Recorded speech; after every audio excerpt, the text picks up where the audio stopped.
कोकण 7 हा digital channel हा सर्वसामान्य माणसाच्या असणाऱ्या अनेक विषयांना स्पर्श करणारा हा चॅनल आहे.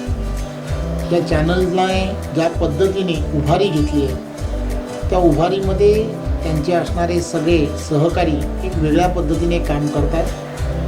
गोवा असेल किंवा इथले असणारा सिंधुदुर्ग असेल किंवा मुंबई आणि बाजूबाजूच्या उपनगरातले आमच्यासारखे सगळेजण असतील, ही सर्व मंडळी हे चॅनल फार आवडीने बघतात. त्याचं कारणच असं आहे की या चॅनलमध्ये मिळणारी माहिती, या चॅनलमध्ये जे कन्सेप्ट घेऊन हे चॅनल उपक्रम घेऊन लोकांसमोर जात असतं. त्यामुळे त्या चॅनलला या वर्धापन दिनाच्या खूप खूप शुभेच्छा. अजूनही यामध्ये त्यांनी प्रगती करावी असेही आमच्यासारखे सर्व हितचिंतकांकडून त्यांना शुभेच्छा.